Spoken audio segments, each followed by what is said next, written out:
नमस्कार दोस्तों, स्वागत है आप सबका अपने YouTube channel Gurukul success academy में। तो दोस्तों, आज आप लोगों के लिए एसएससी एमटीएस हवलदार 2023 के लिए जीके जीएस की क्लास लेकर आया हूं। यह क्लास एसएससी एमटीएस हवलदार 2023 के लिए बहुत ही महत्वपूर्ण होने वाली है। तो दोस्तों, इसी प्रकार से डेली क्लासेस पाने के लिए चैनल को सब्सक्राइब कर लो और बेल आइकन को प्रेस कर दो। किसी अन्य टॉपिक पे वीडियो चाहिए तो कमेंट बॉक्स में ज़रूर कमेंट करना। दोस्तों, वीडियो शुरू करते हैं। मानव शरीर में भोजन का पाचन निम्नलिखित में से किस अंग से शुरू होता है? तो मानव शरीर में भोजन का पाचन मुख से शुरू होता है। ऑप्शन नंबर इसका ए सही आंसर होगा। मानव शरीर में भोजन का पाचन मुख से शुरू होता है। आगे बढ़ते और अगला प्रश्न है, विक्रमाशिला शिक्षा केंद्र के संस्थापक का नाम क्या है? तो धर्मपाल नाम है। ऑप्शन नंबर बी इसका सही आंसर होगा। धर्मपाल नाम है। आगे बढ़ते और अगला प्रश्न है, निम्नलिखित में से भारत पर पहली बार आक्रमण करने वाला कौन था? तो भारत पर पहली बार आक्रमण करने वाला अफगान था। ऑप्शन नंबर इसका ए सही आंसर होगा। अफगान था। आगे बढ़ते और अगला प्रश्न है, निम्नलिखित में से पृथ्वीराज रासो की रचना किसने की थी? तो पृथ्वीराज रासो की रचना चंद्रबरदाई ने की है। ऑप्शन नंबर सी इसका सही आंसर होगा।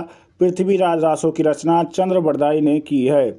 आगे बढ़ते और अगला प्रश्न है, लाख बख्श के नाम से कौन सा भारतीय शासक प्रसिद्ध था? तो लाख बख्श के नाम से कुतुबुद्दीन प्रसिद्ध था। ऑप्शन नंबर इसका सी सही आंसर होगा। कुतुबुद्दीन ऐबक जो था वो लाख बख्श के नाम से प्रसिद्ध था। आगे बढ़ते और अगला प्रश्न है, बिरसा मुंडा का कार्य क्षेत्र कौन सा था? तो बिरसा मुंडा का कार्य क्षेत्र रांची था। ऑप्शन नंबर बी इसका सही आंसर होगा। बिरसा मुंडा का कार्य क्षेत्र रांची था। आगे बढ़ते और अगला प्रश्न है, a nation in the making नामक पुस्तक किसने लिखी है? तो सुरेंद्र नाथ बनर्जी ने लिखी है। ऑप्शन नंबर सी इसका सही आंसर होगा। सुरेंद्र नाथ बनर्जी ने लिखी है।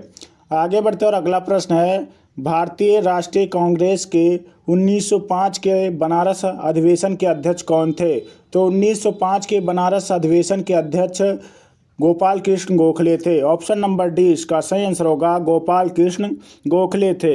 आगे बढ़ते और अगला प्रश्न है, मार्लिया मिंटो रिफॉर्म्स को किस वर्ष प्रस्तुत किया गया था? तो मार्लिया मिंटो रिफॉर्म्स को 1909 में प्रस्तुत किया गया था। ऑप्शन नंबर इसका ए सही आंसर होगा। 1909 में प्रस्तुत किया गया था।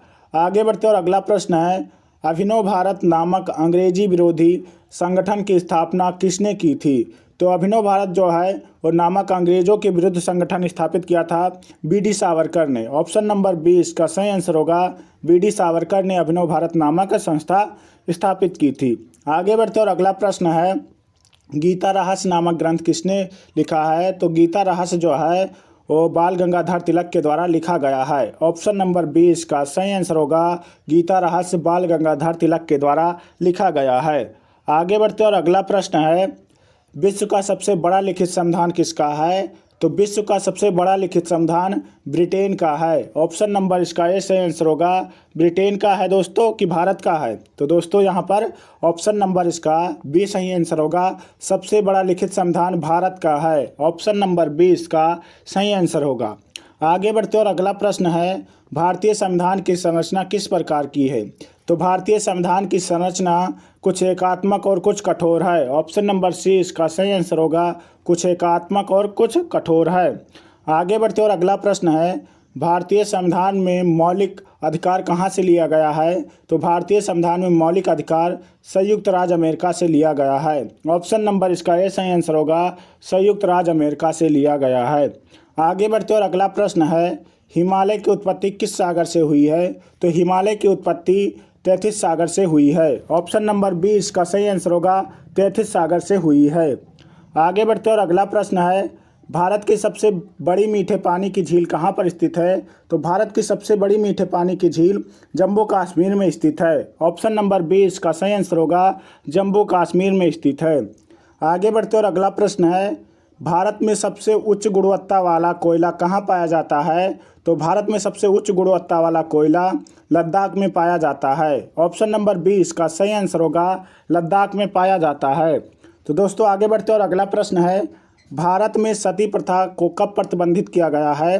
तो भारत में सती प्रथा को 1829 में प्रतिबंधित किया गया है। ऑप्शन नंबर सी इसका सही आंसर होगा। आगे बढ़ते और अगला प्रश्न है, धातुओं का वह गुण क्या कहलाता है? धातुओं का वह गुण क्या कहलाता है जिससे उन्हें खींचकर तारों में परिवर्तित किया जाता है? तो तन्यता कहलाता है। ऑप्शन नंबर सी इसका सही आंसर होगा, तन्यता कहलाता है। आगे बढ़ते और अगला प्रश्न है, भारत में मुद्रास्फीति की गणना किस सूचकांक के आधार पर की जाती है? तो भारत में मुद्रास्फीति की गणना थोक मूल्य सूचकांक के आधार पर की जाती है। ऑप्शन नंबर इसका ए सही आंसर होगा, थोक मूल्य सूचकांक के आधार पर की जाती है। आगे बढ़ते और अगला प्रश्न है, गांधी जी का दांडी मार्च किस आंदोलन से संबंधित है? तो गांधी जी का दांडी मार्च जो था वो सबने अवज्ञा आंदोलन से संबंधित था। ऑप्शन नंबर सी इसका सही आंसर होगा, सबने अवज्ञा आंदोलन से संबंधित था। आगे बढ़ते और अगला प्रश्न है, निम्नलिखित में से कौन सा मुगल शासक वीणा वादन के लिए प्रसिद्ध था? तो औरंगजेब जो था वो वीणा वादन के लिए प्रसिद्ध था। ऑप्शन नंबर सी इसका सही आंसर होगा, औरंगजेब वीणा वादन के लिए प्रसिद्ध था। आगे बढ़ते और अगला प्रश्न है, उस्ताद बिस्मिल्लाह खान का संबंध किस वाद्य यंत्र से है? तो उस्ताद बिस्मिल्लाह खान का संबंध शहनाई से है। ऑप्शन नंबर सी इसका सही आंसर होगा, शहनाई से है। आगे बढ़ते और अगला प्रश्न है, ओणम किस राज्य का प्रमुख त्यौहार है? तो ओणम केरल राज्य का प्रमुख त्यौहार है। ऑप्शन नंबर बी इसका सही आंसर होगा, ओणम केरल राज्य का प्रमुख त्यौहार है। आगे बढ़ते और अगला प्रश्न है, ब्लैक पैगोडा के नाम से कौन सा मंदिर प्रसिद्ध है? तो ब्लैक पैगोडा के नाम से कोणार्क का सूर्य मंदिर प्रसिद्ध है। ऑप्शन नंबर इसका ए सही आंसर होगा, कोणार्क का सूर्य मंदिर ब्लैक पैगोडा के नाम से प्रसिद्ध है। आगे बढ़ते और अगला प्रश्न है, किस शहर में ख्वाजा मोइनुद्दीन चिश्ती की दरगाह है? तो अजमेर में है। ऑप्शन नंबर बी इसका सही आंसर होगा, अजमेर शहर में ख्वाजा मोइनुद्दीन चिश्ती की दरगाह है। आगे बढ़ते और अगला प्रश्न है, अमीर खुसरो के गुरु कौन थे? तो अमीर खुसरो के गुरु निजामुद्दीन औलिया थे। ऑप्शन नंबर बी इसका सही आंसर होगा, अमीर खुसरो के गुरु निजामुद्दीन औलिया थे। दोस्तों, वीडियो में आगे बढ़ने से पहले आप लोगों से एक प्यारा सा रिक्वेस्ट है कि चैनल पे नए हो तो प्लीज़ चैनल को सब्सक्राइब कर लो, और वीडियो अच्छी लगे हो तो प्लीज़ वीडियो को लाइक कर दो और अपने दोस्तों तक शेयर जरूर करना। दोस्तों, अगला प्रश्न है, भारतीय कृषि अनुसंधान परिषद के अनुसार भारत में कितने प्रकार की मिट्टी पाई जाती है?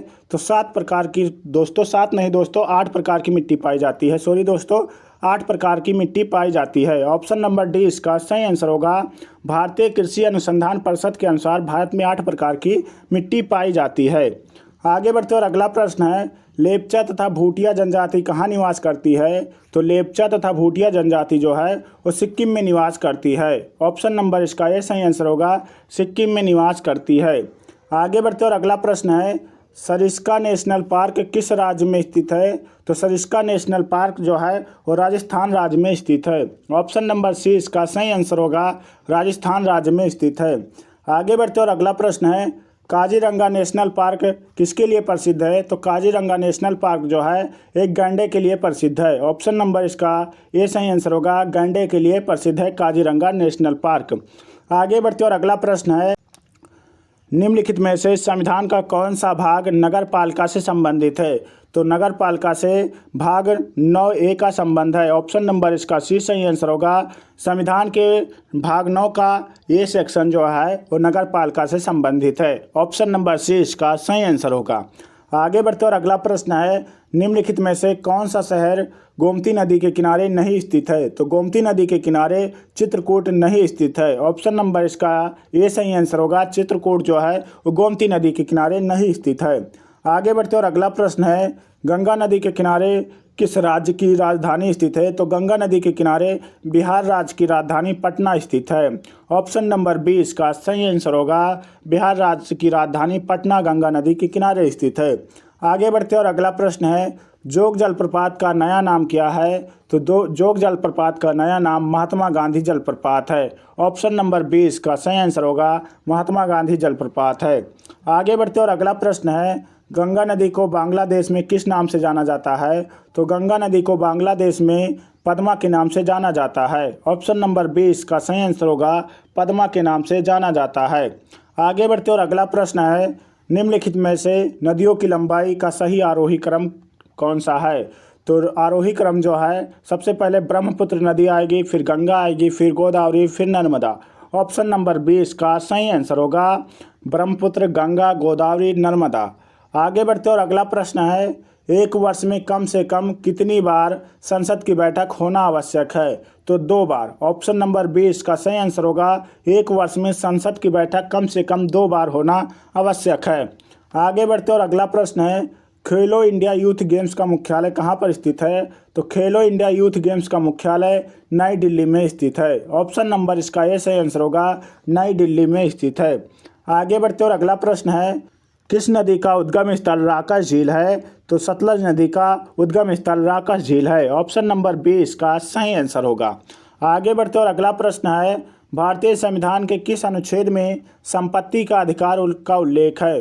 तो भारतीय संविधान के अनुच्छेद 300 ए में संपत्ति के अधिकार का उल्लेख है। ऑप्शन नंबर बी इसका सही आंसर होगा, संपत्ति का अधिकार अनुच्छेद 300 ए में उल्लेख है। आगे बढ़ते और अगला प्रश्न है, किस राज्य ने खेलों को उद्योग का दर्जा दिया है? तो मिजोरम राज्य ने खेलों को उद्योग का दर्जा दिया है। ऑप्शन नंबर सी इसका सही आंसर होगा। आगे बढ़ते और अगला प्रश्न है, मयूर द्वीप किस नदी पर स्थित है? तो मयूर द्वीप जो है वो ब्रह्मपुत्र नदी पर स्थित है। ऑप्शन नंबर बी इसका सही आंसर होगा, मयूर द्वीप ब्रह्मपुत्र नदी पर स्थित है। आगे बढ़ते और अगला प्रश्न है, मनुष्य के हाथ में कितनी हड्डियां होती हैं? तो मनुष्य के हाथ में 27 हड्डियां होती हैं। ऑप्शन नंबर सी इसका सही आंसर होगा, मनुष्य के हाथ में 27 हड्डियां होती हैं। आगे बढ़ते और अगला प्रश्न है, साइटोलॉजी के अंतर्गत किसका अध्ययन किया जाता है? तो साइटोलॉजी के अंतर्गत कोशिका का अध्ययन किया जाता है। ऑप्शन नंबर बी इसका सही आंसर होगा, कोशिका का अध्ययन किया जाता है। आगे बढ़ते और अगला प्रश्न है, सरदार सरोवर बांध किस राज्य में किस नदी पर स्थित है? तो सरदार सरोवर बांध जो है गुजरात में नर्मदा नदी पर स्थित है। ऑप्शन नंबर बी इसका सही आंसर होगा, गुजरात में नर्मदा नदी पर स्थित है। आगे बढ़ते और अगला प्रश्न है, निम्नलिखित में से कौन सा शहर सरयू नदी के तट पर स्थित है? तो सरयू नदी के तट पर अयोध्या शहर स्थित है। ऑप्शन नंबर सी इसका सही आंसर होगा, सरयू नदी के तट पर अयोध्या शहर स्थित है। आगे बढ़ते और अगला प्रश्न है, चंपारण सत्याग्रह किस वर्ष में शुरू किया गया था? तो चंपारण सत्याग्रह 1917 में शुरू किया गया था। ऑप्शन नंबर इसका ए सही आंसर होगा, 1917 में शुरू किया गया था।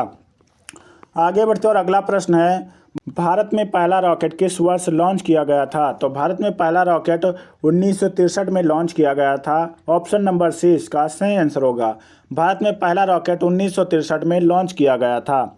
आगे बढ़ते और अगला प्रश्न है, भारतीय संविधान में किस अनुच्छेद के अंतर्गत संशोधन किया जाता है? तो भारतीय संविधान में अनुच्छेद 368 के अंतर्गत संशोधन किया जाता है। ऑप्शन नंबर बी इसका सही आंसर होगा, भारतीय संविधान में संशोधन 368 के अंतर्गत किया जाता है।